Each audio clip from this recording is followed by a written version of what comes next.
नफरत जो है हमारी, वो हमारी अटैच होती है उस चीज से, लाइक सच्चाई से रिलेटेड।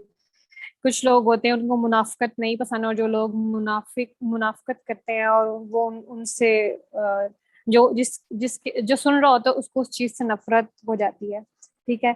एक नफरत ऐसी है जो बहुत फैलती है हमारे, हाँ ये एक बड़ी कॉमन नफरत है जो अक्सर हमारे रिलेटिव्स में, हमारे फ्रेंड्स में वो फैलती है। जब हम सुनते हैं किसी के बारे में कि उसने, वो लड़की ऐसी है या वो लड़का ऐसा है या उसने फलाने के बारे में ऐसे बोला, वो बहुत बदतमीज है, वो बहुत रूड है।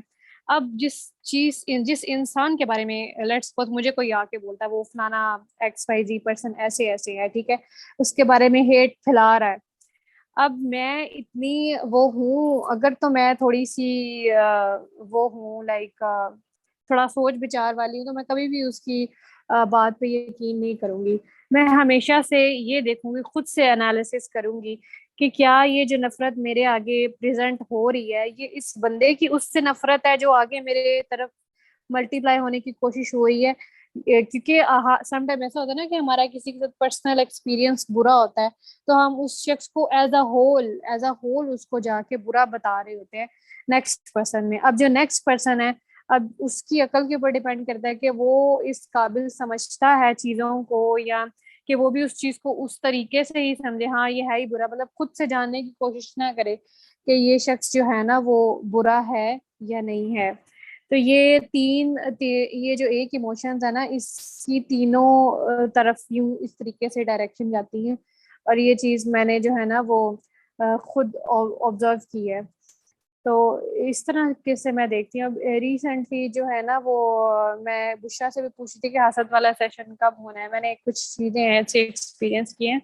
मैं आपको बताया था कि मैं शादी पे थी, और शादी पे ना one of my very close close relatives, वो ना अक्सर उनका ना लाइक मेरे पे होता है कि ये पता नहीं कितना अर्न करती है, कितना घर के तुम्हारी अम्मी सारे घर के काम करती होंगी ना, तुम लैपटॉप पे बैठ के डॉलर्स कमाती होगी मतलब उनको हमारे घर के माहौल का पता भी नहीं है। एंड देन लास्ट कोई शादी थी, तो उस पे उन्होंने बोला कि तुम्हारे पास बहुत खूबसूरत ड्रेसेस हैं, ये तुमने अपने, लड़कियां जो होती है ना अपने दोस्तों से भी ड्रेसेस मांग के ना तो गुजारा चला लेती हैं। मेरा भाई साथ में खड़ा था, उसने बोला कि हमने कभी किसी से कपड़े मांग के नहीं पहने ना। मैंने इग्नोर कर दिया, मैंने कहा ठीक है, इट्स ओके। लेकिन जब भी उन रिलेटिव्स का फोन आया ना, वो हमेशा मेरे के ऊपर ही पॉइंटेड होता है। वो बैठ के कमा रही होगी ना, वो बैठ के प्रोजेक्ट का काम कर रही होगी ना। एंड अभी मैं फिर शादी पे गई, अगेन दैट पर्सन, उसने ये बोला कि ये तुमने काफी, तुम्हारे पास बहुत काफी कपड़े हैं ये। मैंने कहा हाँ जी, ये मैंने खुद खरीदे हैं, और मैंने खुद ही खरीदे हैं, एक मुझे गिफ्ट था उसमें सिस्टर की तरफ से। तो बाद में मेरी मामा को कहती है, गुल भी जेड़ा है ना सही है, चंगी रह जांदी है, अपनी दोस्तां दे कोलों कपड़े मांग के पा लेंदी है ते वक्त जेड़ा है ना वो टपा लेंदी है। तो ना अम्मी ने बोला कि नहीं ये उसके अपने कपड़े हैं, उसने दोस्तों से नहीं मांगे कपड़े। तो ना कहती हैं ये कपड़े जो उसने पहने थे ये उसको खुले थे काफी ज्यादा, और मैं टाइट कपड़े नहीं पहनती, मैं लूज पहनती हूँ। मतलब हाँ, आप लोगों की भी हर एक किसी की आदत होगी, कोई लूज पहनता है कोई टाइट पहनता है, मतलब हर एक का अपना होता है ना। तो फिर ना मुझे ये महसूस हो गया कि वो बार बार, क्योंकि ये सिर्फ दो ऐसे इंसिडेंट नहीं है, ऐसे कई बार ना वो मेरे ऊपर होती हैं कि लाइक मेरे कपड़ों को लेके, मेरी मैं कितना अर्न करती हूँ कितना नहीं करती, इस इन चीजों को लेके। तो मैं ना पहले ये हसद और इन चीजों के ऊपर ना बिलीव नहीं करती थी, लेकिन अब जो है ना मैं, मतलब मेरी आंखें और दिमाग खुल रहा है कि जैसी चीजें मैं सोचती हूँ ना, लाजमी नहीं कि अगला बंदा भी वैसे ही सोच रहा है। अगले बंदे के दिमाग के अंदर पता नहीं क्या से क्या खराब से रिलेटेड होती हैं, जिसके पास उसके पास कोई वैलिडेशन भी नहीं है। आप देखिए उनके पास कोई वैलिडेशन थी, ओनली आई नो कि मैंने जो ड्रेसेस खरीदे हैं उनकी कॉस्ट क्या है, और वो मेरे अपने ड्रेसेस हैं, मैंने आज तक किसी से कपड़े मांग के नहीं पहने। तो इस तरह की भी जेलसी वगैरह होती है लोगों के अंदर। और भी बहुत कोई लोग दूसरों की जहानत से भी जलते हैं, लोग दूसरों के ग्रेड से भी जलते हैं, इवन के मैंने ये भी सुना है फलाने बंदे ने जो है ना अपने घर में अलमारी बना लिया और हम लोग अभी तक इधर ही बैठे हैं। फलाने बंदे ने ना अपनी फ्रूट चाट के ऊपर ना पिस्ता बादाम भी डाले हुए थे, और मेरा तो दिल देख के जल गया गुल एक किस्म का। मैं कहती हूँ इनके पास कहाँ से इतने पैसे आ जाते हैं, ये जो अपने फ्रूट के ऊपर इतने नट्स डाल के खाते हैं। एंड आई वाज लाइक, मेरे अपने घर में फ्रूट चाट बनी हो ना, मैंने ना बनाई हो, तो मैं कभी भी इस बात पे गौर ना करूं कि जो फ्रूट चाट है ना उसके ऊपर ये वाला इंग्रेडिएंट, मतलब इस लेवल की जो टॉक्सिसिटी और हसद कह लें वो मैंने देखी है अपने सराउंडिंग में। तो इस तरह के ये जो हेटेड इमोशंस होते हैं ना वो फैलते हैं जब हमारे पास खुद नहीं होता, जब हमारी अपनी जात बहुत ज्यादा हमारी सेल्फ वर्थ बहुत ज्यादा लो होती है, या हमारे वो जो पर्सनालिटी के लूप होल्स हैं वो फिल आउट नहीं हुए हुए होते ठीक तरीके से, धागा सही पूरी उसकी वो नहीं हुई हुई होती, तब ये हेट वाला इमोशंस जो है ना वो आते हैं, हसद वाले और हेट वाले। On the other side, on a positive side, जैसे कि बहुत सारे लोग हैं वो उनको ऐसे लोगों से नफरत है जो दूसरे लोगों के राज को तलाश करने की कोशिश करते हैं, उनकी प्राइवेसी को ब्रेक करने की कोशिश करते हैं, या उनके मतलब कि कोई हक बात हो रही है और वो बिल्कुल उसको डिनाई कर रहे हैं, लाइक उसको अजीब तरीके से जस्टिफाई कर रहे हैं लेम एक्सक्यूज से। तो फिर दूसरी तरफ जो सुनने वाला बंदा है वो फिर उसको वो कहता है कि ओके इस शख्स को दिल से जो है ना वो आप लोग नफरत तो नहीं लेकिन बुरा बुरा जानो। ऐसे मैं चीजों को मैंने ऑब्जर्व किया है, ये ऐसे फैलता है ये हेटेड इमोशन। उफ, that's all. Nayab, thank you so much for sharing this. और बहुत लाइक आपने इंफॉर्मेटिव ये थ्री साइड्स शेयर की हैं, बिकॉज मैं जरा टू साइड से देख रही थी, ये जो थर्ड वाली साइड थी मैंने I didn't think that way. मतलब हाँ ये होता है, दैट एग्जिस्ट कि आप यू नो वो अगला अगले ने सिर्फ बात कही है और आप उसकी सिर्फ बात की बेसिस पे विदाउट रिसर्च आप उसे अगले शख्स से जो है वो नफरत करने लग जाते हैं। और दो तीन बातें मैं यहाँ पे लाइक मैं ऐड ऑन करना चाह रही थी। एक तो ये कि जो लोग ऐसे होते हैं जो आपसे नफरत करते हैं आउट ऑफ जेलिसी। अच्छा, एक और भी नफरत होती है मेरे ख्याल में, आप अगर आपके साथ कोई बुरा करे तो भी नफरत पैदा हो जाती है, एक वो नफरत भी होती है। अगर हम if I am not wrong, let me know in the comments. अच्छा। हाँ हाँ, ये होती है उसके अंदर ना। अब हमें उस सिचुएशन को ठीक से एनालिसिस करना, अपने इमोशंस का, इमोशनल इंटेलिजेंस का रोल भी आता है इसके अंदर। अगर एग्जैक्टली। कोई आपके साथ सिचुएशन हो गई है तो आपके अंदर इतना हौसला हिम्मत होनी चाहिए कि आप अपनी अदालत खुद लगाएं पहले, और उस सिचुएशन के अकॉर्डिंग आप देखें कि who was right and who was wrong. उसके अंदर साइकोलॉजिकल डीटीआरस वो भी हैं, लेकिन आप पहले अपने इमोशंस को थोड़ा सा साइड पे रख के ना, आप ये क्योंकि इमोशंस या एंगर हमें ये चीज बताता है कि क्या चीज हम अपनी पर्सनैलिटी में लाइक नहीं करते। अब ये डिपेंड करता है कि वो चीज जो हम लाइक नहीं करते उसकी पीछे से जो बिल्डिंग ब्लॉक है या वो शेप आउट कैसे हुई है, पॉजिटिव वे में हुई है या नेगेटिव वे में हुई है। जब आपकी अदालत लग जाती है, सिचुएशन थोड़ी सी क्लियर दे देती है आपको, ठीक है, अगर आप बाइज्जत बरी हो गए हैं अपनी अदालत में, ठीक है, बहुत अच्छे और डीप एनालिसिस के बारे में जो कि हम लोगों में नहीं है, इतनी जल्दी नहीं आता, बहुत ज्यादा ठोकरें खाने के बाद एक्सेप्टेंस आती है, या बहुत ज्यादा चीजों को एक्सपीरियंस करने के बाद आप अपनी गलती तस्लीम करते हो कि मुझसे ये चीज हो गई। ठीक है, अगर वो आपके साथ हो गई है, फर्ज करें अगर आपको पता चल गया कि ठीक है मेरा इसमें, आफ्टर डीप एनालिसिस आपको पता चल गया कि मेरा इसमें कसूर नहीं था, नेक्स्ट पर्सन का था, तो फिर भी आपको ना बहुत एक आला जर्फ होता है उस हेटर्ड को रिमूव करने में, और उस चीज को एक्सेप्ट करने में। और इस्लाम, ये जो माफी का कॉन्सेप्ट है ना, मुझे तब समझ आया जब एक दो मतलब लोगों ने, मैंने आपको ये पिछले सेशन में भी शेयर किया था कि मतलब कि ऐसी चीजें थी कि मेरा बदुआ देने का दिल करता था, मतलब ऐसे लोगों ने बुरा भी किया और मैंने ऐसे लोगों को माफ किया। और फिर माफ करने की साइकोलॉजी मुझे समझ आई, जब आप किसी को माफ करते हो ना, पहले मतलब आप इस चीज को पहले एक्सेप्ट करो, ओके बुरा हो गया, ठीक है, जो कि बहुत मुश्किल से आता है, ठीक है, बुरा एक्सेप्टेंस के बाद अब आपका जो नेक्स्ट स्टेप है ना वो माफी की तरफ आता है।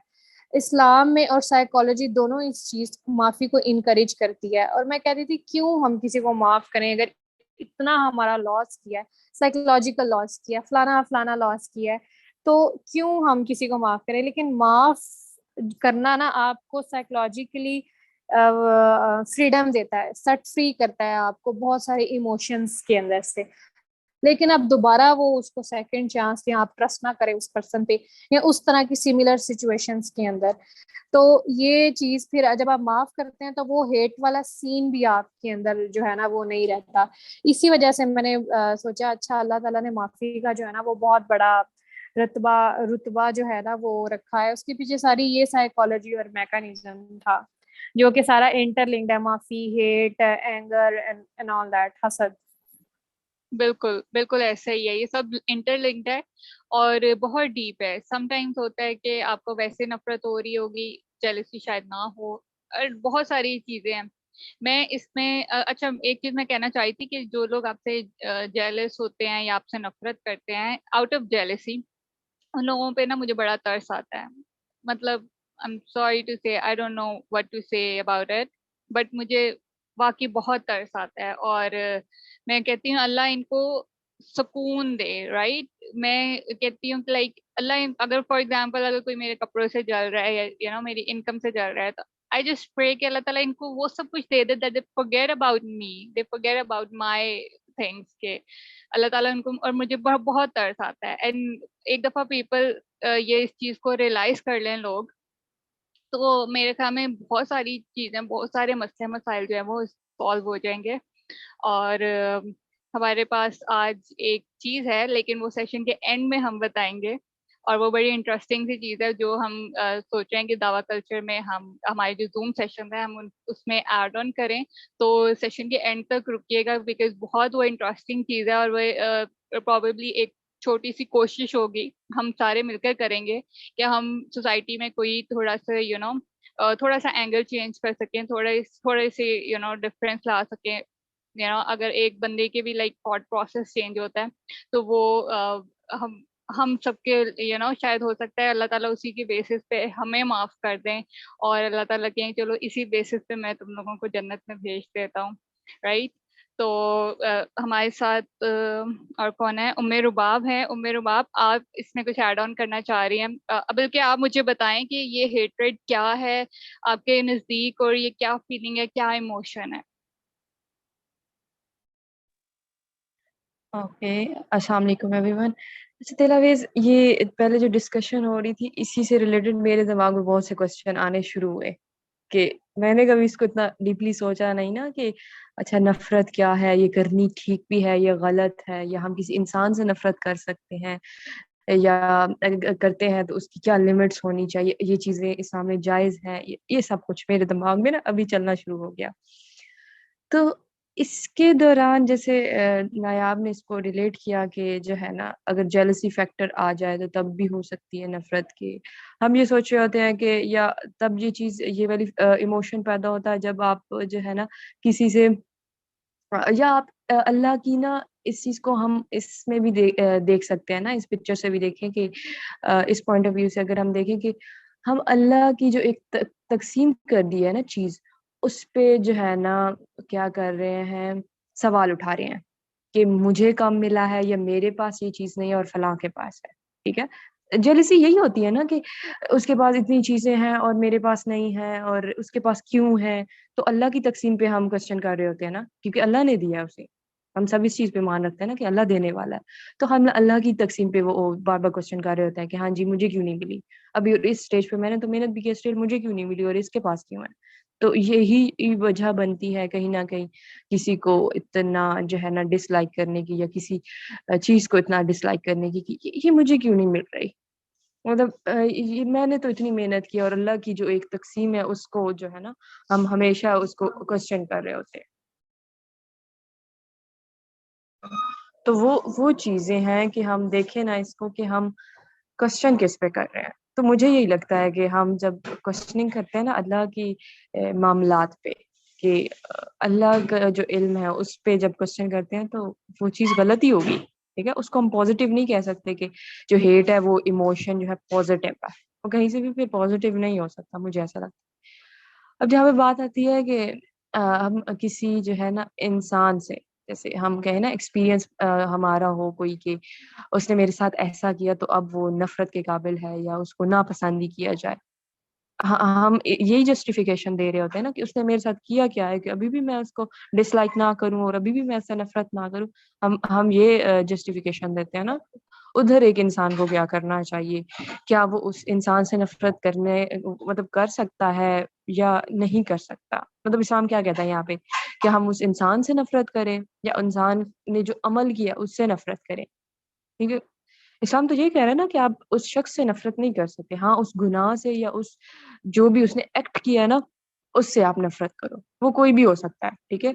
या उसने आपके साथ कोई अदल नहीं किया या कोई कुछ भी जो भी आपको लगता है कि आपके साथ बुरा हुआ है, तो वो उस चीज़ से आप नफरत करो। हम नहीं है कि हम अल्लाह की मखलूक से जो है नफरत कर सकें, क्योंकि दूसरी तरफ हम इस चीज़ पे भी ईमान रखते हैं ना कि कोई ऐसा दिन आ सकता है या कोई ऐसा लम्हा आ सकता है कि अल्लाह ताला उसका दिल बदल दे और वो जो है ना एक बहुत बेहतर इंसान बन जाए और हमारे इल्म में नहीं है और हम जो है उससे नफरत करके बैठे हैं क्योंकि उसने वो मुझे कहा था या उसने मेरे साथ वो किया था और ये किया था। तो ये चीजें हैं मुझे जो समझ आती हैं। बाकी जैसे सेशन आगे बढ़ता है कुछ मेरे जहन में कुछ सवाल है तो मैं जरूर जो है ना उसको करूंगी, पूछूंगी आप लोगों से। उमर रुबाब, आपने इतनी ये कोई गहरी बात शेयर की है ना कि हम बेसिकली अल्लाह की तकसीम पे राजी नहीं होते, राइट? और असल में यही वो बात है जिसमें ना मैं माल वाली बात अटैच करती हूँ कि ठीक है, माल आना ना आना, रिस्क मिलना ना मिलना, ये अल्लाह के हाथ में है, ठीक है, लेकिन you have to work for it, right? अल्लाह ताला कहते हैं रिस्क की तलाश में निकलो। तो हाँ, मिले ना मिले वो अल्लाह पे है, और अल्लाह फिर उसको जिसको जितना मर्जी दे, राइट? और ये इतनी बड़ी आजमाइश है, इतनी बड़ी आजमाइश है कि वो जैसे हम हमेशा जिक्र करते हैं, देकर भी आजमाता है, वो लेकर भी आजमाता है। और आपको इन दोनों सिचुएशन में अपने आप को मेंटली रेडी रखना होता है, अपने ईमान के लिए, अपने ईमान को यहाँ पे मजबूत करना होता है कि ठीक है, चलो, लेट्स से पैसा आ गया बहुत सारा, और आपने उस टाइम पे कैसे एक्ट करना है? क्या आपने उसको अल्लाह की राह में खर्च करना है? आपने उसको किस तरीके से खर्च करना है? क्योंकि क्वेश्चन यही होना है ना, एक एक माल से रिलेटेड क्वेश्चन होना है क़यामत वाले दिन के माल कमाया कहाँ से, राइट? इधर हलाल और हराम। फिर ये है कि खर्च कहाँ पे किया, क्या हलाल पे खर्च किया या हराम पे खर्च किया, राइट? तो ये जो वो एक, अच्छा खैर, I am not going into detail, but ये है कि ये जो अल्लाह की तकसीम वाली बात है ना, ये अगर लोगों की बात समझ आ जाए और वो इस चीज को इंटरनलाइज कर लें, तो बहुत बहुत सारे जो है वो मसले रिजॉल्व हो जाएंगे। बाकी जो नायाब हेट्रेड की, पॉजिटिव हेट्रेड की बात करी थी, वो उस हेट्रेड की बात करी थी कि जैसे for example I hate domestic abuse, और इस तरह की चीजें, या अगर कोई इस्लाम के खिलाफ कोई बात करता है या समथिंग, तो आई हेट इट, और आई थिंक, या आई हेट दैट एक्ट। तो वो एक उस पॉजिटिव हेटरेट की बात कर रही थी हमारे साथ। अच्छा, who wants to add? Bushra करना चाहती हैं? नायाब, आप बुशरा के बाद जो है वो ऐड ऑन कर लीजिएगा। बुशरा जी, दिलवेज, मेरी आवाज आ रही है? जी बुशरा, लाउड एंड क्लियर। अच्छा, ठीक है। अच्छा, मैं जैसे नफरत की बात हो रही है, तो इसमें मैं एक चीज ऐड करना चाह रही थी कि नफरत जो है ना, मुझे ना इमोशन से ज्यादा ये एक एटीट्यूड लगता है। लाइक किसी चीज पे जो एक हम रिस्पॉन्स करते हैं ना, इसको मैं एक लाइक इसको पर्सनालिटी के साथ भी रिलेट करती हूँ कि जब एक इंसान, जब उसकी बहुत ज्यादा वीक पर्सनालिटी होती है ना, वीक पर्सनालिटी इन सेंस कि जब उसको इसको जो है वो सईदा वाली बात के साथ भी रिलेट किया जा सकता है कि वीक पर्सनालिटी कब होती है हमारी, जब हम अल्लाह ताला की दी हुई चीजों पे ना शुक्र अदा नहीं करते, या उसको समझते नहीं है कि अल्लाह ताला ने उसको मेरे लिए पैदा किया। लाइक हम लोगों के अंदर जब पेशेंस, बर्दाश्त, ठीक है, सब्र, ये वाले एलिमेंट्स नहीं ना होते, तो हम दूसरों को देख के जेलसी, ठीक है, फिर जो है अगर अल्लाह ताला ने किसी को ज्यादा अता कर दिया है तो उसको देख के हमारे दिल में नफरत पैदा हो जाएगी। और एक इंसान जो किसी पॉइंट पे है, जैसे नायाब ने भी अपनी एग्जांपल शेयर की, अब एक इंसान जब किसी पॉइंट पे होता है ना, तो दूसरा बंदा उससे नफरत क्यों कर रहा होता है? वो उस पॉइंट को अचीव करना चाहता है लेकिन वो अचीव नहीं कर पाता।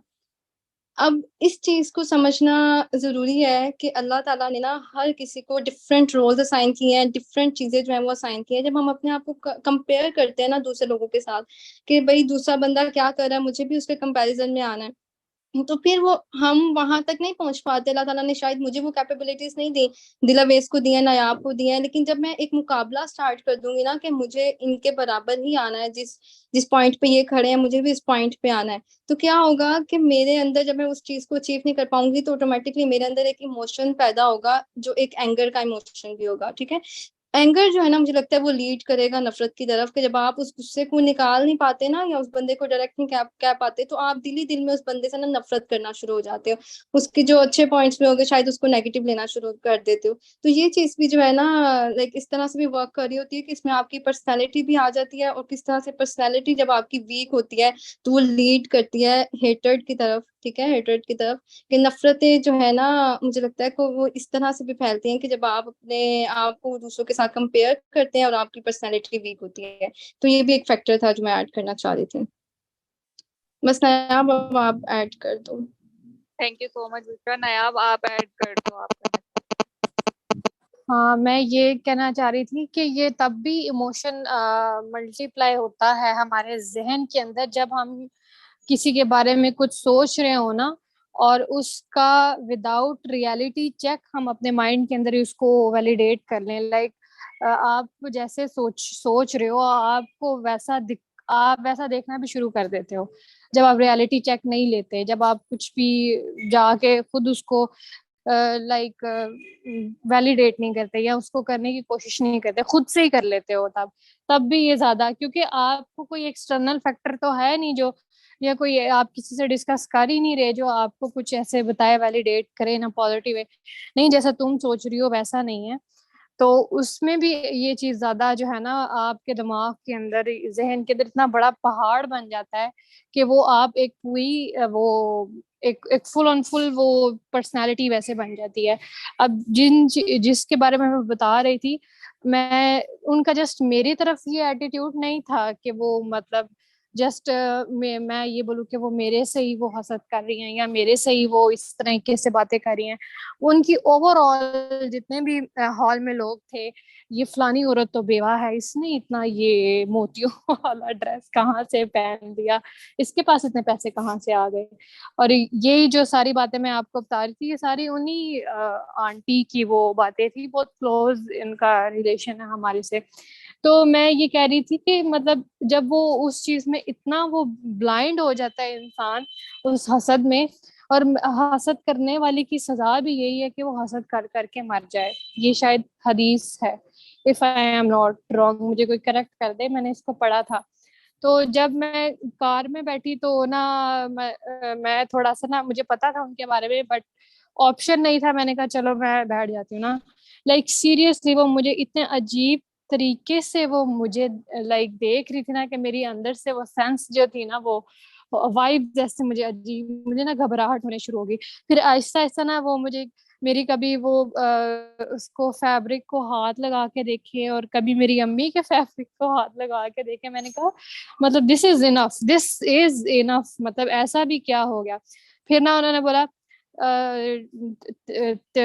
ਤੁਹਾਡਾ ਪੁੱਤਰ ਜਿਹੜਾ ਨਾ ਉਹ ਬਾਹਰ ਹੁੰਦਾ ਨਾ ਤਾਂ ਵਾਸਤੇ ਤੁਸੀਂ ਇਹਨੇ सोने कपड़े पाए थे। मतलब कि मैं कह रही थी कि इतना भी नया यार नया आंटी के साथ कोई साइकोलॉजिकल इशू तो नहीं है? नहीं नहीं नहीं ये नहीं पीक नहीं। है ना। क्या? हेलो? मुझे लगता है बुशरा का ना इंटरनेट का वो इशू है। और हाँ, नहीं नहीं, दूसरा उनके साथ क्या बुशरा बुशरा ने क्या बोला? का कोई साइकोलॉजिकल इशू होगा, लेकिन बुशरा और नायाब मुझे ऐसे लगता है कि ये नहीं कुछ नहीं, आप साइकोलॉजिकल। मुझे तो दोनों की समझ नहीं आई। एक बोले दिलवे साहब बताएं। अच्छा, मैं ये कह रही थी कि मेरी आवाज आ रही है ठीक से? हाँ, अब आ रही है, अब आ रही है। अच्छा, मैं ये कह रही थी कि बुशरा ये कहना चाह रही है इनके साथ कोई साइकोलॉजिकल इशू होगा और समथिंग, बट अब मुझे ऐसे लगता है कि that's a psychological issue by the way. Jealousy is a psychological issue. नायाब, आपने जो ये कहीं हदीस पढ़ी, I don't know about that हदीस, तो मैं नहीं कह सकती ये हदीस है कि नहीं है, but I can tell one thing. एक मैं ना कॉन्सेप्ट यहाँ पे देना चाह रही थी किसी भी इमोशन का। असल में क्या होता है, जब हम कोई भी इमोशन से गुजरते हैं, वो कोई लेट्स से XYZ इमोशन है, तो हम जब वो हमारे अंदर वो पैदा होता है इमोशन, वो एक सर्टेन केमिकल रिलीज करता है, आप सबको पता है राइट। जब वो एक सर्टेन केमिकल रिलीज करता है तो वो हमारे इर्द गिर्द, हमारे बॉडी में हमारे इर्द गिर्द एक इलेक्ट्रोमैग्नेटिक फील्ड क्रिएट करता है, ठीक है। Even the emotion of being grateful, emotion of hatred, emotion of jealousy or something। तो अभी हम यहाँ पे हेट्रेड और जेलेसी की बात करते हैं। तो जब वो हेट्रेड और जेलेसी के होता है, आप यकीन नहीं कर सकते कि वो जो इलेक्ट्रोमैग्नेटिक फील्ड या वो जो ऑरा हमारे इर्द गिर्द बनता है ना, दैट डिस्टर्ब्स अस। वो हमारे खुद की एग्जिस्टेंस को डिस्टर्ब करता है, हमारे बॉडी ऑर्गन्स को डिस्टर्ब करता है, हमारी मेंटल हेल्थ को डिस्टर्ब करता है। और मतलब यू कैन इमेजिन कि वो खातून, I am really feeling sorry for her, to be very honest. अल्लाह पाक हमें छुपा दे। और मुझे ऐसे लगता है मैं कि वो वही उस पक रही हैं वो, देख देख के। And that is also one of the कहा गया है कि आप शेख आपकी आवाज बहुत पीछे से आ रही है, लाइक कभी फेंट हो जाती है, कभी प्रोमिनेंट हो जाती है, कभी वाइब्रेंट हो जाती है। अच्छा, अब ठीक है। हाँ, अब ठीक है। तो मैंने कहा ये भी एक रीजन है कि अल्लाह ताला शेखी बिखेरने से भी मना करता है, क्योंकि ऐसे लोग एग्जिस्ट कर रहे होते हैं आपके इर्द गिर्द, जो कि जिनको नहीं पसंद आ रहा होता है, या फिर वो अपने आप को तबाह करने लग जाते हैं by releasing such emotions। जो अभी आप एक तो वो जो सेशन होगा, नजरे बद वाला जो सेशन होगा, वो बहुत अमेजिंग सेशन होगा, will help you out and everyone definitely. और एक ही बस ये चीज मैंने जो है वो शेयर करनी थी। हाँ जी, आप बोले ना आप। हाँ, बस मैं थोड़ी सी देखिए, साइकोलॉजिकल इशू उनको नहीं, क्योंकि मैं उनको बचपन से जानती हूँ और बहुत क्लोज आप कह लें कि मेरे अम्मी अब्बू के बहन भाइयों में से वो उनका जो है ना वो रिलेशन है, जिनके साथ हम बचपन से पले बढ़ते हैं ना, बचपन से हम जानते हैं एक दूसरे को, तो उनको कोई साइकोलॉजिकल इश्यूज नहीं है। वो हर एक के लाइक घर के बारे में ऐसी ऐसी ही लाइक बातें करते हैं। तो फर्स्ट टाइम मुझे बहुत अजीब महसूस हुआ, तब मैं उषा से कह रही थी कि और देखें, ये तो वो एक अल्लाह की जो सैयदा ने पहले बात की, ये तो अल्लाह की तकसीम के ऊपर बात करी है ना, कि इनके पास इतने पैसे कहाँ से आ जाते। अल्लाह खुद कह रहा ना, मैं दे के भी आजमाऊंगा और मैं ले के भी आजमाऊंगा। तो फिर ये उनका बिलीफ सिस्टम कह ले, ईमान की कमजोरी कह रहे हैं, या दिल का वो एक जो कल्ब की बीमारी है वैसे कह रहे हैं, तो ये उस चीज में था। नो डाउट साइकोलॉजिकल भी है, लेकिन ये स्पिरिचुअली भी है था उनको, जो मैंने ये ऑब्जर्व किया। Yeah, that's it. Alright, thank you so much. Amad, आप कुछ शेयर करना चाहते हैं?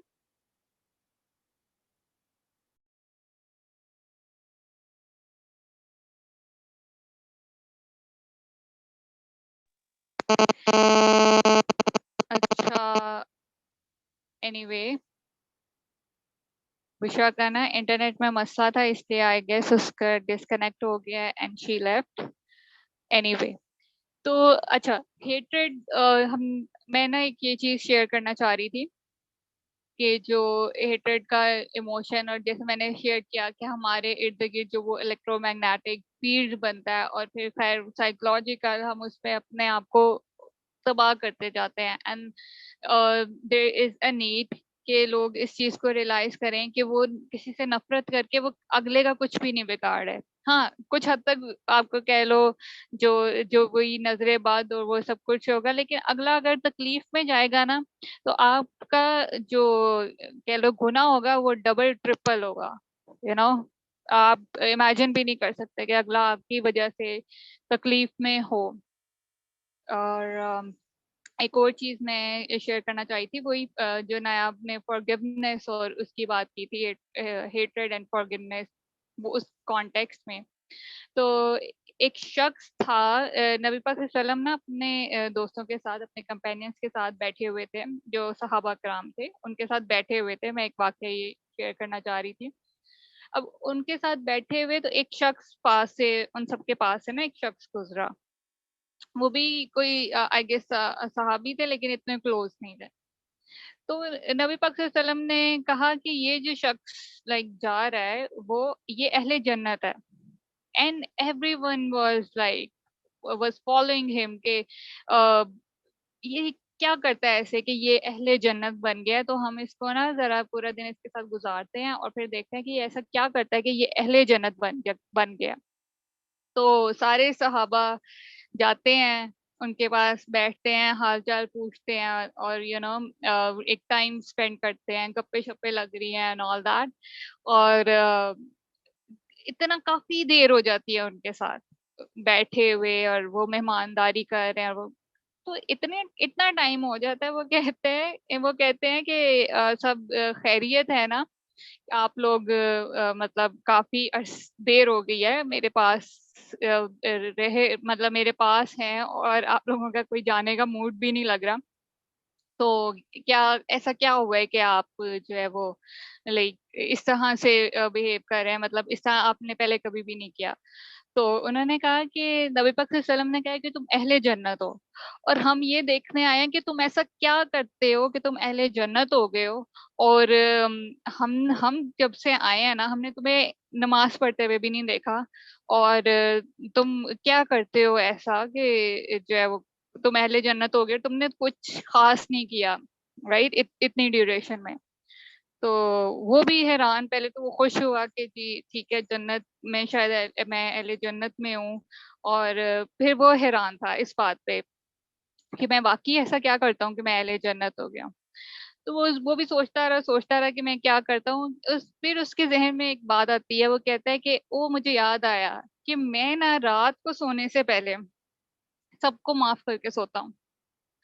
और and that was the reason कि वो अहले जन्नत बन गया।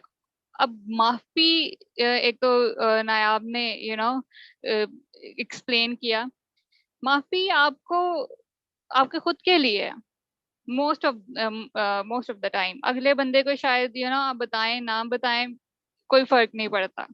लेकिन आप माफ कर दें और ये कहकर के जी आप अल्लाह के लिए माफ कर रहे हैं, राइट, तो उससे आपकी जिंदगी सुकून में आ जाती है। क्यों? क्योंकि वो जो एलिमेंट ऑफ हेट्रेड है ना, वो आप अपने दिल से निकाल रहे हो, अपने दिल से एलिमिनेट कर रहे हो किसी को माफ करके, ताकि वो जो हेट्रेड का कर्ब है आप उससे ना गुजरो, राइट। वो जो हेट्रेड के इमोशन रिलीज होने से जो आपके नेगेटिव ऑरा बनता है, वो ना बने आपका। तो और आपकी जिंदगी सुकून में आ जाती है। You don't need to tell the other person मैंने तुम्हें माफ किया या नहीं किया, अनटिल अनलेस वो बहुत माफी मांग रहे और वो सुनना चाह रहा हो कि मुझे माफ कर दिया या नहीं कर दिया। Until unless you don't need to even tell that person, but you have to forgive people for the sake of your own sanity। और अपनी लाइफ पॉजिटिव बनाने के लिए आपको दूसरों को माफ कर देना चाहिए। बुशरा, आप कुछ जी तिलवैस, आप कुछ शेयर करना चाह रही थी। अच्छा नहीं, मैं यही कह रही थी कि उस टाइम पे कि ना जो उन आंटी के बारे में बात करी थी कि मे बी उनको कोई साइकोलॉजिकल इशू हो, लेकिन उसके बाद मेरा डिस्कनेक्ट हो गया। और मैं एक और चीज ऐड करना चाह रही थी कि नफरत जो है ना, वो वही काला धब्बा है जिसका हमने जो है हदीस में सुना हुआ है, जो हमारे दिल को जो है ना वो काला कर देता है। अब एक जब काला धब्बा लगता है ना, अब ये देखें कि इस नफरत की वजह से और कितनी नेगेटिव जो एट्रीब्यूट्स हैं वो आपके अंदर आते हैं। गिबत, ठीक है, चुगली, गिबत में चुगली आ जाती है, ठीक है। फिर आप दूसरे के बारे में, अच्छा अब ऐसा होता है कि जिस शख्स से या जिस इंसान से आप नफरत करते हैं ना, या आप जिस शख्स के लिए आपके दिल में नफरत हो रही होती है, तो ऑटोमेटिकली ऐसा होता है कि आपसे उसके बारे में उसके लिए अच्छा भी नहीं सोचा जाता। लाइक अगर किसी पॉइंट पे आप उस शख्स की जो है कोई अच्छे तरीके से काम आ सको, या उस दूसरे शख्स को आपकी जरूरत है ना, तो फिर क्या होता है कि ऑटोमेटिकली जब बाकी नेगेटिव चीजें जो है वो आपको अट्रैक्ट करती हैं, क्योंकि आपके अंदर जो है पहले ही एक नेगेटिव एलिमेंट है। और ये सिर्फ एक एलिमेंट नहीं होता, ये पता है ना हम लोगों को, ये मिक्सचर है, सारी चीजें मिलके जो है वो एक इंसान का जो है वो एटीट्यूड बना रही होती हैं। तो फिर आपके अंदर आहिस्ता आहिस्ता जो है ना ग्रेजुअली ये चीजें जो है नेगेटिव चीजें भी आपके अंदर आना शुरू हो जाती हैं। और फिर मैं इसको तो इसी तरह रिलेट करती हूँ कि फिर ये आपके दिल पे वो एक एक धब्बा लगते लगते ना आपके दिल को बिल्कुल स्याह कर देता है।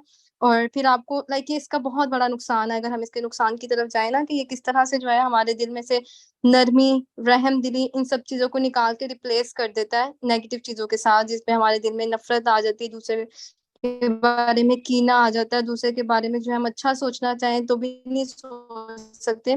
तो वो जो दिल है ना फिर हमारा स्याह हो जाता है, और फिर वो स्याह दिल हमें पता है कि फिर उसको ना सही का पता चलता है ना गलत का पता चलता है। वो गलत भी कर रहा होता है तो उसको ना ये इंसाइट नहीं रहती कि वो क्या कर रहा है। तो यही पॉइंट जो है मैं ऐड करना।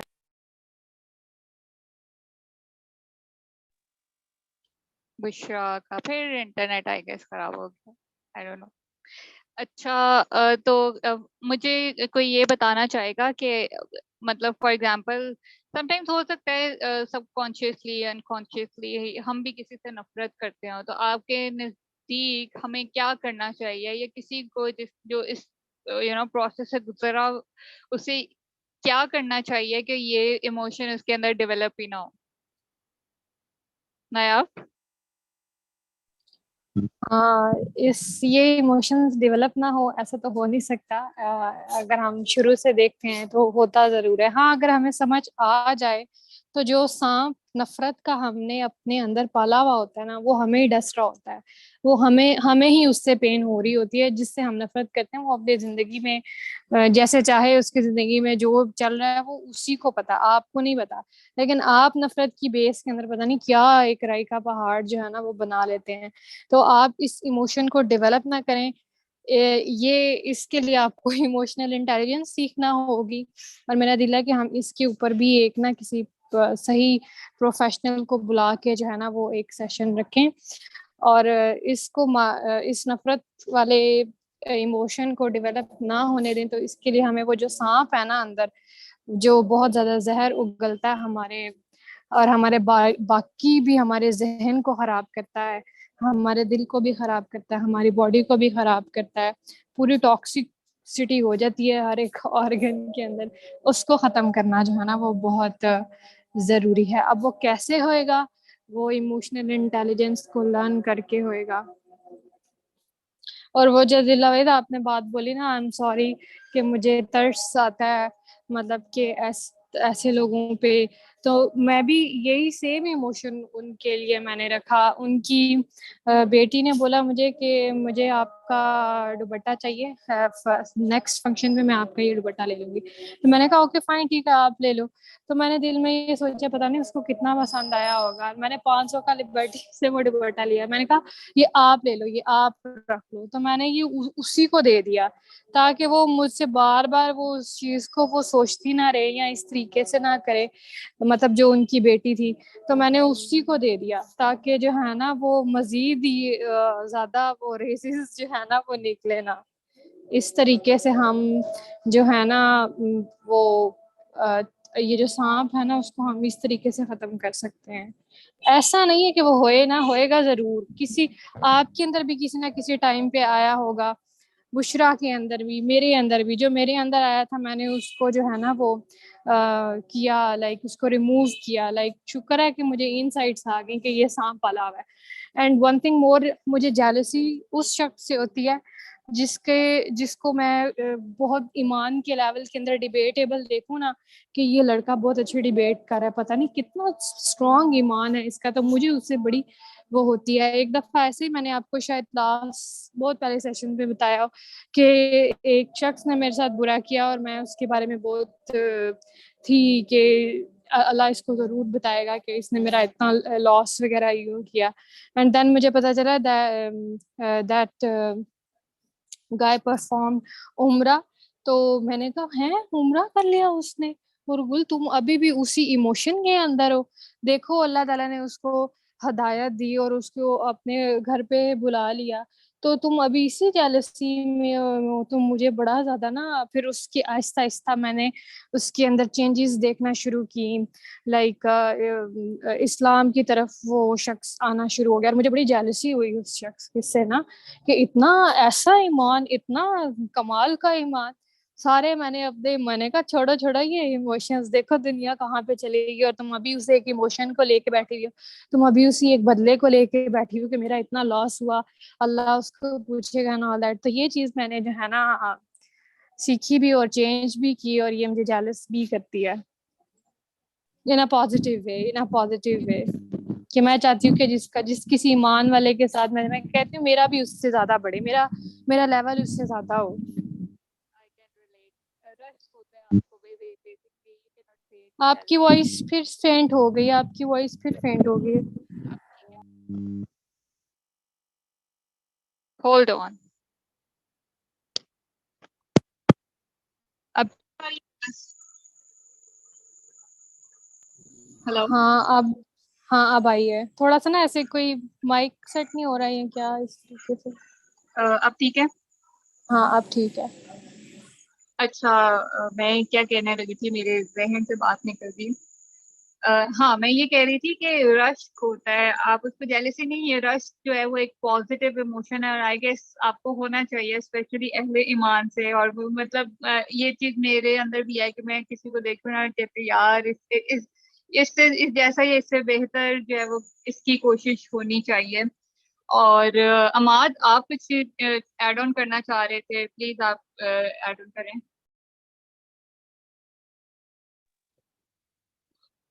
जी अस्सलाम वालेकुम।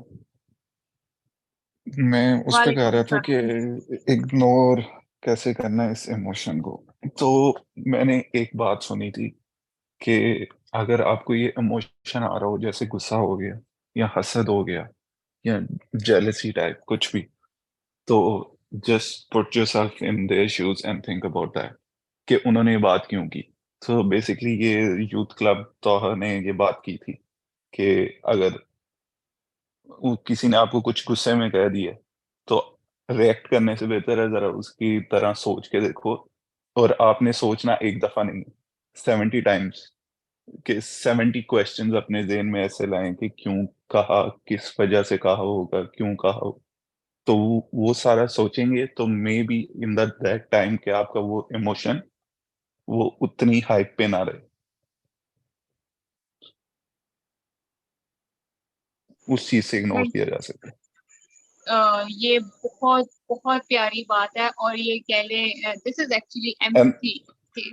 या that thing actually help me a lot, कि मुझे जब भी ऐसे होता है तो मैं ऐसा ही करता हूँ और वो वाकई ही ऐसे होता है।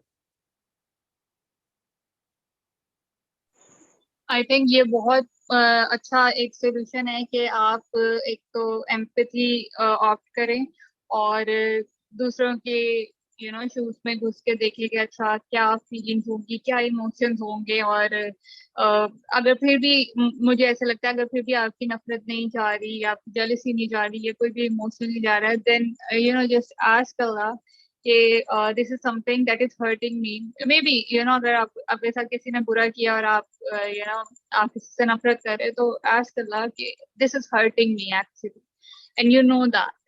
और मुझसे शायद माफ नहीं हो रहा, या मेरी ये नफरत नहीं खत्म हुई, तो at least help me out to get out of these emotions, ताकि ये मुझे हर्ट ना करें और मुझे तकलीफ ना दें.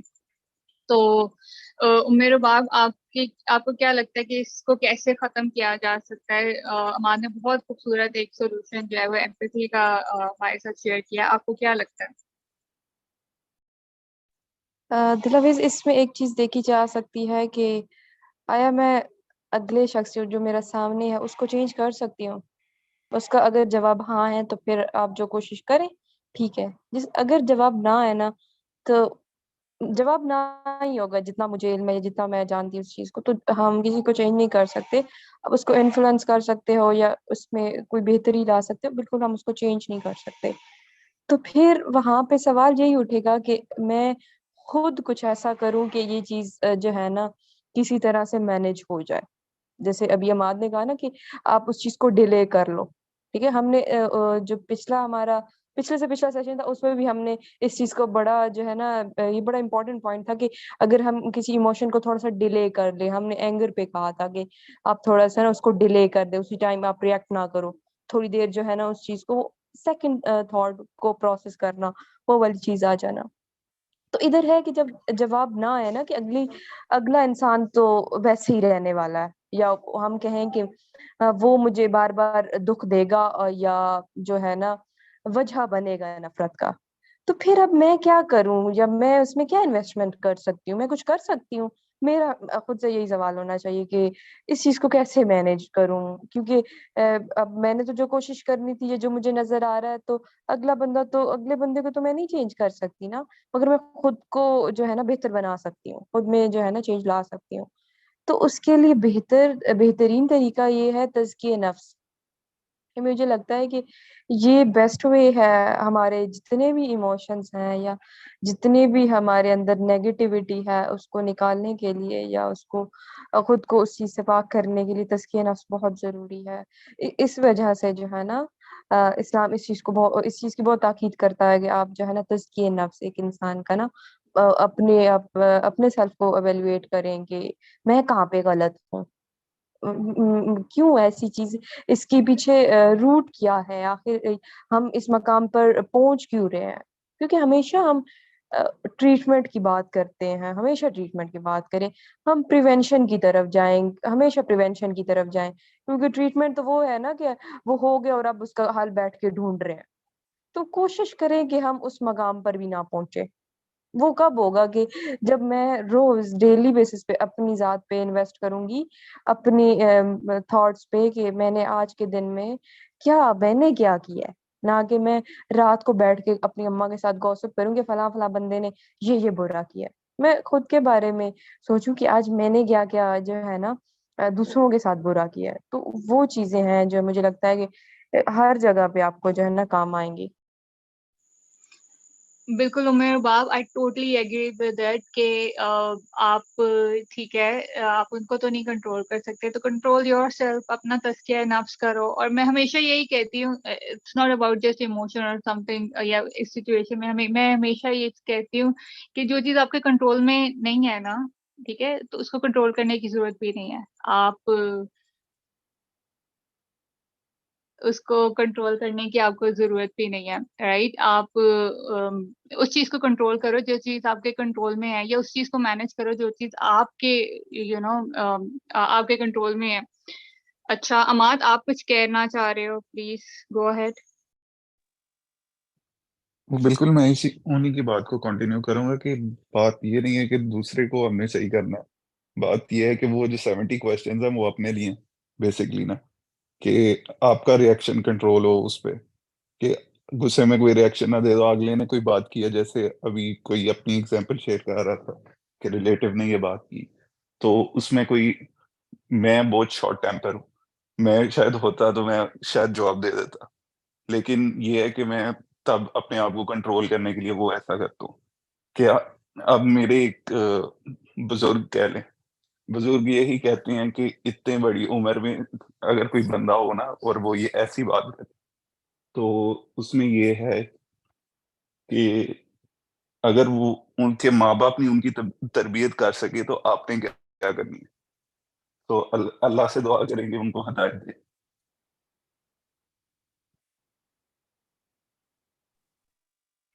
अमाद, बिल्कुल मेरे ख्याल में मुझे ऐसे लगता है, शायद ऑब्वियसली यहाँ पे साइकोलॉजिस्ट हैं ऑलमोस्ट सारे ही, और मुझे ऐसा लगता है कि it's very hard to change the mindset of people जो कि एटलीस्ट 50 क्रॉस कर चुके हैं, या फिर वो कहते हैं कि इन्हें क्या पता, ये तो भी छोटे हैं और ये अब हमें सिखाएंगे, तो वो बात भी सुनने को भी तैयार नहीं होते। तो इसमें ये चीज है हमारे साथ। आज बहुत special guest, not sorry, I am just kidding, Saad ने ज्वाइन किया है। साद, हमारा जो आज का टॉपिक है, आपने लाइक थोड़ा लेट ज्वाइन किया है, मैं आपको थोड़ा सा बता देती हूँ कि क्या चल रहा है, और मैं आपकी ओपिनियन जानना चाह रही थी कि हमारा टॉपिक है हेट्रेड से रिलेटेड। तो मुझे लाइक क्विकली जानना है आपसे कि हेट्रेड आपके ओपिनियन में क्या है, ये कैसा इमोशन है और इससे बचा कैसे जा सकता है, और ये हमारी जो सोसाइटी में ये हेट्रेड के जो इमोशन है उसको किस तरह से ठीक किया जा सकता है, या फिर हमारी सोसाइटी में ये प्रिवेल कर रहा है तो इसके क्या कॉन्सिक्वेंसेस हो सकते हैं. So would you want to share it or you are just here to listen? अस्सलाम वालेकुम. श्योर, मैं इस पे कुछ कहना चाहता हूँ. बेसिकली जो हेट्रेड है वो ज़रूरी है, मतलब हेट्रेड करना ज़रूरी भी होता है. कुछ चीज़ों के लिए हेट्रेड जो बुरे काम है या बुराई है उसके लिए हेट्रेड ज़रूरी है. It's very important. हाँ, अगर आप इस कॉन्टेक्स्ट में बात करें कि किसी इंसान से नफरत करना, तो मैं शुरू से इस चीज़ के अगेंस्ट हूँ कि आप किसी इंसान से नफरत नहीं कर सकते. आप उसके पीछे जो सोच है आपने उससे नफरत करनी है. आपने उसके पीछे जो सोच है उसके खिलाफ लड़ना है, आपने उस इंसान के खिलाफ नहीं लड़ना. तो ये एक हिकमत का तकाजा है कि ये मैच्योरिटी की एक पीक है बेसिकली, जब आप ये रियलाइज करते हो कि सारे इंसान बेसिकली इन दी एंड मासूम होते हैं. ठीक है. उनके पीछे जो सोच होती है ना, actually that is the problem. और उसके पीछे तरबिया होती है, इन्वायरमेंट होता है, और सालों की मेहनत जो उनके पेरेंट्स भी हो सकते हैं, उन्होंने सही डायरेक्शन ना दी हो, तो वैसी सोच बन जाती है जिसकी वजह से इंसान जो होता है वो ईवल बन जाता है या वो बुराई की तरफ चला जाता है. तो इसके कॉन्सिक्वेंसेस में लोग उससे नफरत करने लगते हैं. But the thing is, we shouldn't hate anyone. We should hate the philosophy or that psychology behind the person. कि हमने उसके खिलाफ ही लड़ना होता है. रसूलुल्लाह सल्लल्लाहु अलैहि वसल्लम never hated anyone. वो उन्होंने अगर आप सीरा में देखें तो जो कंटिन्यूसली जो उन्होंने फाइट की ना, वो पीछे जो सोच थी ना उसके खिलाफ की थी, जो करप्ट सोच थी, जो करप्शन थी, जो गलत सिस्टम था. आप जो स्टार्ट का टाइम देखें उसमें जो कुफारे मक्का थे, उनके जो रिचुअल्स थे उनके खिलाफ उन्होंने जो है वो लड़े. और खैर वो तो बड़े लेवल पे, छोटे लेवल पे he was like fighting most of the time. तो उसमें अब फाइटिंग का ये मतलब नहीं होता कि आप फिजिकल फाइट कर रहे हो, आप वैसे भी बातों से, वर्बली, या फिर अपने एक्शन से, जो चाहे फिजिकली ना भी कर रहे हो, बट इन आपके बिहेवियर से पता लगता है कि आप इस चीज़ के अगेंस्ट हो और आप सफ़र करते हो बेसिकली. तो आप अपने आप को मुश्किल में भी डालते हो. तो ये एक इब्राहीम अलैहिस्सलाम ने अपनी पूरी लाइफ किया वो सोच के खिलाफ जो है वो लड़ाई लड़ी, किसी शख्स के खिलाफ नहीं. तो it's something very important that we need to realize कि we shouldn't hate anyone, we should hate the सोच. बस यही कहूँगा. Thank you so much, Saad. This is very beautiful concept. और I think बहुत इसमें क्रक्स है. आपने कहा कि ठीक है, फॉर एग्जांपल बंदे से नफरत नहीं करनी, बंदे के उस काम से नफरत करनी है. चलें ठीक है, मेरा एक क्वेश्चन यहाँ पे ऐसे ही है. अगर बंदे ने बुरा किया, ठीक है, उसके काम को ठीक है नफरत हो गई, एंड नाउ व्हाट? अब तो वो एक इमोशन हो गया ना उस चीज के खिलाफ. Now what to do? कि क्या उसको समझाने चले जाएं या फिर क्या? इस पे ना डिपेंड करता है कि उस बंदे ने क्राइम कैसा कमिट किया है. ठीक है, पहले जो स्टेप है वो तो कोर्स आपने उसको समझाना है, और उसके बाद एक्शन जो है वो भी ज़रूरी होता है. और ये कॉन्सेप्ट समझने की ज़रूरत है कि इस्लाम जिस जो भी बात करता है ना उसमें मुआशरे का फ़ायदा होता है. अगर इस्लाम के स्ट्रिक्ट रूल्स है ना कि किसी को फांसी देनी है, cut the hands of thief till the wrist, तो ये सुनने में बहुत स्ट्रिक्ट लगता है. और ओरिएंटलिस्ट और ये जो गोरे हैं कहते हैं, oh my God, Islam is so strict, इसमें ऐसी पनिशमेंट है. बट अगर एक बंदे को ऐसी पनिशमेंट मिलेगी तो पूरे मुआशरे को उससे फ़ायदा होगा, हज़ारों लोग बचेंगे उससे, और वो क्राइम नहीं किया जाएगा. तो अब बेसिकली इस्लाम जो होता है ना वो पीस और प्रॉस्पेरिटी चाहता है.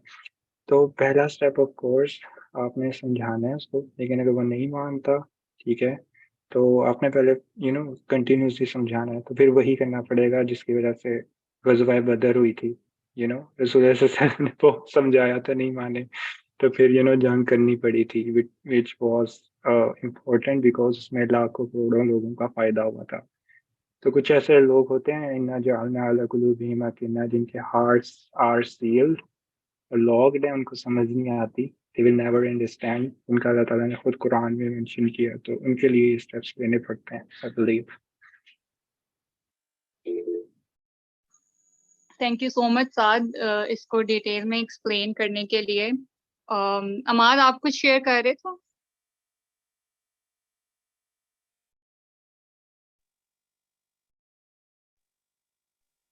नहीं all Anyway, good, मैं सुन रहा था। Okay, thank you so much Amad and Saad इसको एक्सप्लेन करने के लिए। पता नहीं, मैं एक आयत है, आप लोगों को उसका लाइक आइडिया अगर कोई मुझे एक्सप्लेन कर दे, क्योंकि साथ हमारे साथ हैं तो साथ भी उसको एक्सप्लेन करते हैं। एक आयत है, जो तुम्हारे साथ ज्यादती करे उसके साथ भी तुम ज्यादती करो, लेकिन उतनी जितनी उसने तुम्हारे साथ की हो, और हद से ना बढ़ो, क्योंकि अल्लाह ताला हद से बढ़ने वालों को पसंद नहीं करता। इसके बारे में है आइडिया? आई गेस ये सूरह बकरा की है। हाँ, बेसिकली कॉन्टेक्स्ट यही है उस आयत का।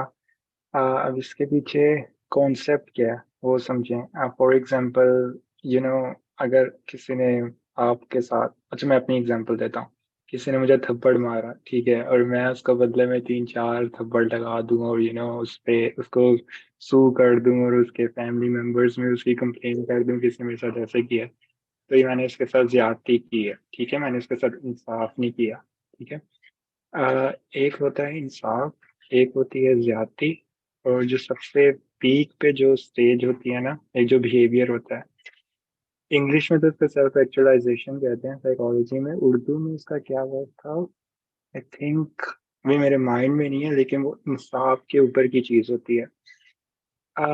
I think you all should know, ये वो स्टेज है जिसपे नबी होते हैं, इस स्टेज पे, कि फॉर एग्जांपल उनके साथ किसी ने बुरा किया, तो वो बदले में उस शख्स के साथ बुरा नहीं करते, उसके साथ रिवेंज लेने के लिए, बल्कि माफ कर देते। ताइफ का वाकया इसकी एग्जांपल है। रसूल सल्लल्लाहु अलैहि वसल्लम पर पत्थर बरसाए गए, तो अगर रसूल सल्लल्लाहु अलैहि वसल्लम वो जो एंजल आया था उसको कहते कि इनको दो पहाड़ों के दरमियान जो है वो दुआ दिया जाए या तबाह कर दिया जाए, तो इट वुड बी इंसाफ, क्योंकि उनके साथ उन्होंने ऐसा किया था। लेकिन वो सेल्फ एक्चुअलाइजेशन की स्टेट पे थे, तो उन्होंने कहा कि आने वाली नस्ल जो है वो जरूर इस्लाम लेके आई, तो वैसा ही हुआ। तो अगर इंसान सेल्फ एक्चुअलाइजेशन की जब स्टेज पे आ जाता है, तो फिर वो किसी अलग ही लेवल पे होता है, और उसका फिर लीडरशिप और भी वही संभालता है, और वो फिर सही मानों में रेवोल्यूशन भी लेके आता है।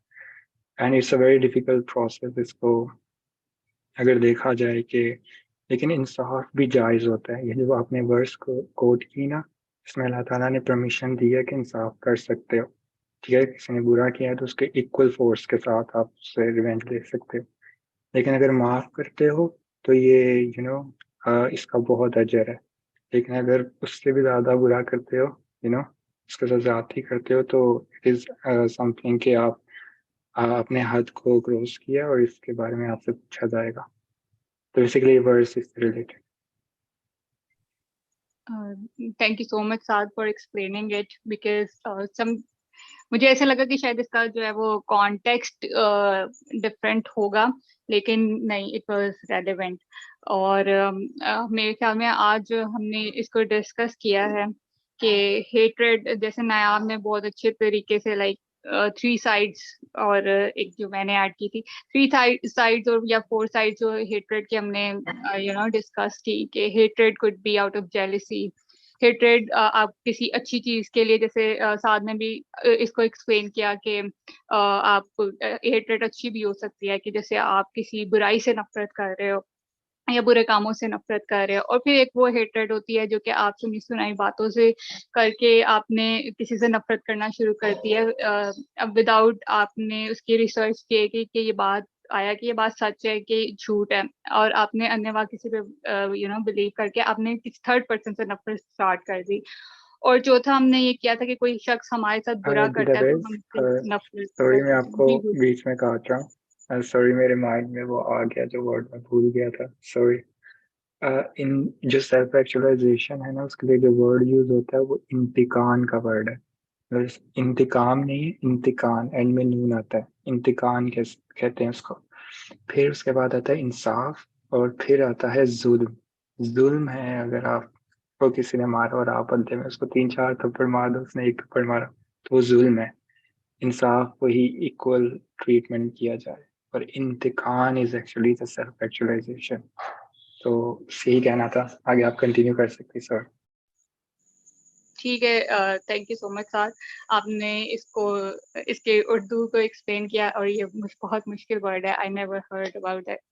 और अच्छा खैर, हम ना अपना सेशन क्लोज करते हैं, और अगर किसी का कोई क्वेश्चन है या कोई ऐड ऑन करना चाह रहा है तो वो मुझे बता दे, क्योंकि वो जो एंड पे टिल द एंड मैंने एक चीज बतानी थी वो मैं अभी बताने वाली हूँ। इससे पहले हम इस टॉपिक्स को वाइंड अप कर लेते हैं, तो आपका कोई क्वेश्चन या कोई आप कुछ ऐड ऑन करना चाह रहे हैं तो मुझे बता दें, जस्ट रेज योर हैंड।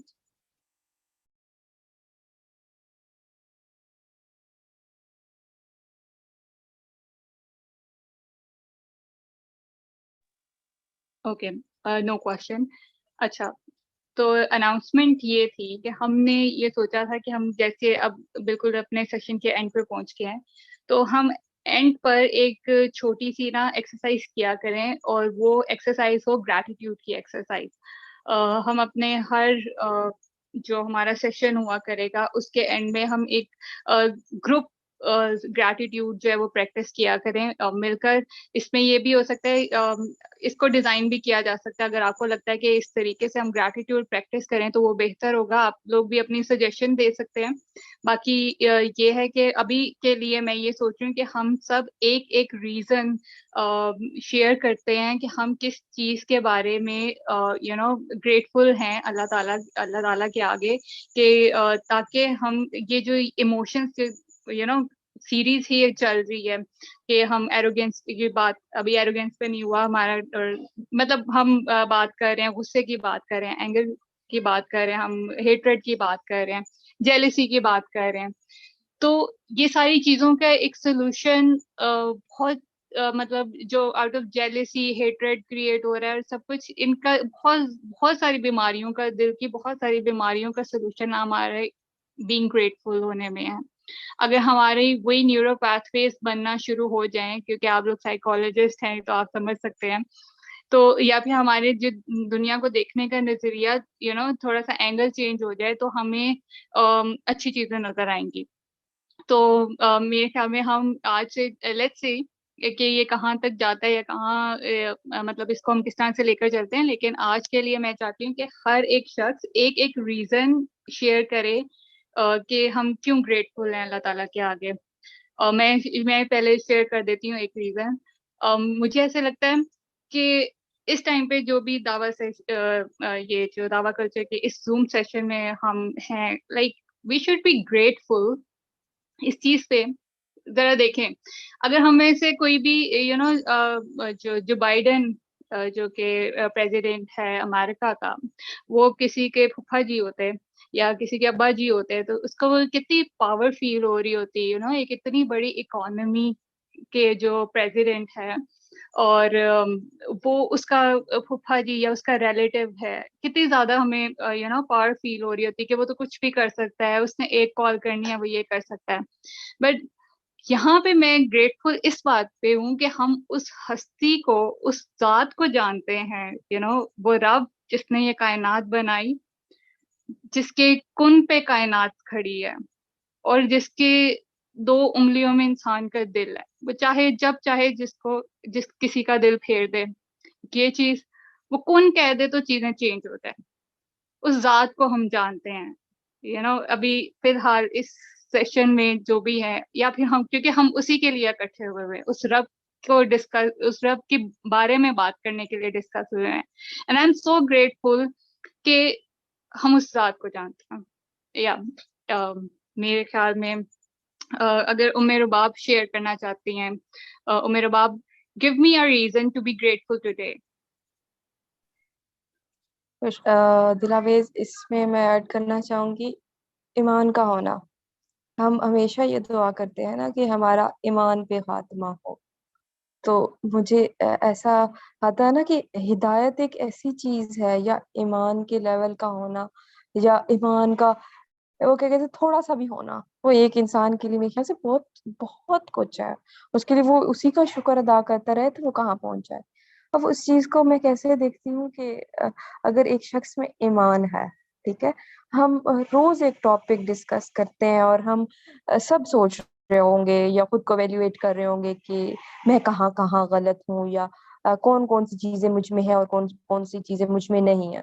हम कर रहे होते हैं साथ साथ खुद को भी एवेल्युएट, खुद को हर इंसान बेहतर बनाना चाहता है। तो इस चीज से मुझे लगता है कि अगर जब ये फीलिंग आने लग जाए ना कि अल्लाह का शुक्र है कि मुझ में अल्लाह ने ना ये इस बुराई से मुझे बचाया हुआ है, तो इसका शुक्र अदा करना बहुत जरूरी है। जैसे आज जब हमने हसद या जेलसी से हमने सिनेरियो भी देखे कि ऐसे भी लोग कर सकते हैं, तो हम साथ सब कर रहे होंगे एवेल्युएट कि मैंने कभी जिंदगी में किसी के साथ ऐसा किया, या मेरे अंदर भी ऐसी फीलिंग्स आती हैं, या किस हद तक आती हैं। तो उस चीज को जब मैं करती हूँ तो अपना लेवल वहां पे डाउन देखती हूँ ना, तो फिर मुझे लगता है कि मुझे अल्लाह का शुक्र अदा करना चाहिए कि मैं बहुत बेहतर जगह पर हूँ, कि मुझे मैं उस चीज से बची हुई हूँ। मैं उन वो मैं नहीं कर, वो मैं उन चीजों को फेस नहीं कर रही, क्योंकि उसके साथ चलना बहुत मुश्किल हो जाएगा। जैसे आज का हमारा टॉपिक था हेटर से, इसी से इसमें हम अगर हमने हसद की भी बात की, तो हसद कैसे नेकियों को खा जाता है। तो इसके लिए हमें शुक्र अदा करना चाहिए कि अल्लाह ने मुझ में या मुझे इससे बचाया हुआ है। वरना तो मैं जितने अमाल करूंगी वो मेरा तो वो एक एक ही इमोशन वो खाता जाएगा, तो मेरा क्या बनेगा, एट द एंड मेरे पास कुछ भी नहीं होगा। तो मुझे तो इसी का शुक्र अदा करते रहना चाहिए कि अल्लाह ने मुझे इससे बचाया हुआ है, और मैं बड़ा सेफ खेल रही हूँ, मेरा जो है ना मामला ठीक चल रहा है। बाकी अल्लाह का शुक्र अदा करने के लिए मैं कहती हूँ हमारे पास वो कहते हैं अनगिनत चीजें हैं। हमारे सांस का आना, हमारा जैसे अभी जूम सेशन में आना, अल्लाह ने हमें तौफीक दी, क्योंकि ये अल्लाह की तरफ से है। मैं नहीं कह सकती कि मैं आई हूँ इस सेशन में, नहीं, बिल्कुल भी नहीं। ये अल्लाह की तरफ से है, मुझे अल्लाह ने तौफीक दिया इसमें आना, मुझे अल्लाह ने जो है ना इस कहा, या अल्लाह ने मुझे ताकत दी। वरना हम मिस भी कर देते हैं सेशन, पता नहीं अब वो क्या हमसे होता है या क्या होता है कि हम नहीं आ सकते, या हम अच्छी महफिल में नहीं जा सकते, तो वो अल्लाह में नहीं तौफीक देता। तो उस तौफीक का मिलना, इस पे हम शुक्र अदा कर सकते हैं। तो बहुत सी चीजें हैं दिलावेज। बिल्कुल उमर बाब, मतलब जो आपने वो ईमान वाली बात की है ना, मेरे ख्याल में सिर्फ हम उसका ही शुक्र अदा करते रहें तो मेरे ख्याल में मरते दम तक शायद हम उस चीज का जो कहते हैं वो बरहक शुक्र अदा है ना, वो नहीं कर सकते। यानी कि जो हक से शुक्र अदा होता है, हम वो एक वही चीज उसका शुक्र अदा नहीं कर सकते, तो फिर बाकी तो अनगिनत अनगिनत चीजें हैं। Nayab, give me a reason to be grateful today. मैं बहुत और बेहद शुक्रगुजार हूँ अल्लाह का कि वो मुझे अपने बारे में सोचने देता है। मीन्स कि मेरा दिमाग अल्लाह को सोचता है, उसके बारे में क्यूरियोसिटी रखता है, उसके बारे में क्वेश्चन रखता है। ये मेरे लिए एक बहुत बड़ी, मतलब कि ये अल्लाह की तरफ से ब्लेसिंग है। और मैं मतलब कि बहुत सारे हमारे सराउंडिंग्स में ऐसे लोग हैं जो इवन के ये भी नहीं सोचते, या अल्लाह जो है ना वो अल्लाह के बारे में नहीं सोचते, या आउट ऑफ द बॉक्स चीज़ों को नहीं करते। तो मैं इस वजह से बहुत और बेहद शुक्रगुजार हूँ कि एटलीस्ट के थोड़ा सा उसने मुझे इस काबिल समझा कि मेरा दिमाग उसको सोचे, उसके बारे में क्यूरियोसिटी फील करे, वो फिजिकली कैसा है, उसने ये चीजें ऐसे क्यों बनाई एंड ऑल दैट। वैसे तो काफी ज्यादा चीजें हैं, थोड़ी सी फनी भी है और थोड़ी सी प्रैक्टिकल भी है, वो मैं with the passage of time बताऊंगी। एक और चीज कि मुझे ना फ्रूट्स खाने का बहुत ज्यादा शौक है, मतलब मैं बहुत ज्यादा खुश होती हूँ जब मेरे घर में फ्रूट्स आते हैं। तो फिर ना मैंने इस तरह से पौधे और अपना किचन गार्डन बनाया, और ना मैं जब अपने दरख्तों से वो एक ऑर्गेनिक फ्रूट्स उतार के खाती हूँ ना, और मैं अल्लाह ताला का बहुत शुक्रगुजार करती हूँ कि मेरी जो ख्वाहिश है ना वो पूरी हुई है। और मैं जितनी दफ़ा फ्रूट्स खाती हूँ, जितनी दफ़ा उनको खोल के देखती हूँ, उतनी ही दफ़ा मुझे जो है ना वो अल्लाह की कुदरत और उसके बारे में एग्जिस्टेंशियल क्वेश्चंस जो है ना वो आते हैं। अल्हम्दुलिल्लाह। बुशरा, आप शेयर कर सकते हो? जी नीलवेश। अच्छा, जहाँ मेरी आवाज़ नहीं आएगी ना आप बता देना। अच्छा, मेरे नज़दीक जो है ना ईमान की मैं कहती हूँ दौलत जो है ना वो शख्स अमीर तरीन है जिसके पास ईमान है और वो दौलतमंद इंसान है। लाइक इतनी बड़ी दौलत है कि मैं आज ही अपनी सिस्टर से डिस्कस कर रही थी कि कैसे कैसे अल्लाह ताला जो है इंसानों के दिल बदल देते हैं। लाइक ये इतनी प्यारी चीज़ है कि जब आपका दिल बदल जाता है ना तो तब आपको जो है ना इसकी कीमत का एहसास होता है कि ये कितनी कीमती चीज़ थी जो आपने अपनी ज़िंदगी का ज़्यादातर अरसा जो है ना इसको मिस किया है। लाइक आपको पता ही नहीं था कि इतनी खूबसूरत चीज़ है और जब आप एक ईमान का मज़ा चख लेते हो ना तो यकीन करें कि फिर बाकी सारी चीज़ें आपको फीकी लगती हैं। लाइक ये इतनी प्यारी और इतनी खूबसूरत चीज़ है तो मैं तो अल्लाह ताला का मैं कहती हूँ कि मैं शुक्र पूरी मरते दम तक भी इसका शुक्र अदा करती रहूँ या अल्लाह ताला से कहती रहूँ कि ये इतनी प्यारी दौलत जो अल्लाह ताला ने मुझे दी है, तो मुझे लगता है वो भी कम है। तो आज तो मैं इसी चीज़ का सबसे ज़्यादा और आज मैं बल्कि इसी चीज़ को डिस्कस भी कर रही थी, तो मेरे माइंड में ये चीज़ थी कि ईमान से बड़ी दौलत तो कोई हो ही नहीं सकती, जिसका हम और लाखों चीज़ें हम गिनने बैठे तो मैं कहती हूँ कि हर छोटी-छोटी चीज़ जो अल्लाह ताला ने हमें ये बॉडी दी है, देख सकते हैं हम। हमारे सराउंडिंग में इतने लोग हैं जो देख नहीं सकते, ठीक है? हम खा सकते हैं, पी सकते हैं, चल रहे हैं। ये सारी अल्लाह ताला की जो है ना रहमतें हैं जिनका शुक्र अदा करना बहुत ज़रूरी है और शुक्र अदा करना सिर्फ़ हमारे अल्फ़ाज़ से नहीं, हमारे एक्शन्स ये बताएँ कि हम अल्लाह ताला के शुक्रगुज़ार हैं। ये हम डिस्कस कर रहे हैं ना कि हम इस तरह हैं कि वाक़ई हम शुक्रगुज़ार हैं और एक्शंस किस तरह से बताएँगे कि हम जो है ना वो नबी पाक सल्लल्लाहु अलैहि वसल्लम का जो लास्ट खुतबा है ना उसमें भी नबी पाक ने जो है ये बात कही है कि कैसे जो है आप इस दुनिया में सर्वाइव कर सकते हो अगर आपको लगता है कि आप भटक रहे हो या कुछ भी, तो कुरान और सीरा को अपने साथ जोड़ो।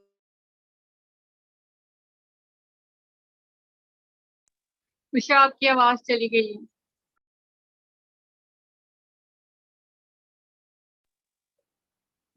अच्छा, जब तक बुशरा के आज इंटरनेट में इशू है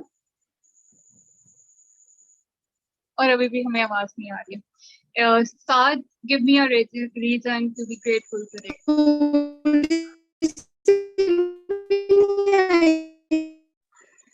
बुशरा, आपकी आवाज़ कट रही है। Mishra, it's better not to speak because your voice looks very funny. Seems very funny. Anyway, मैं जो बात कर रहा हूँ, आपको मेरी आवाज़ आ रही है? बिल्कुल।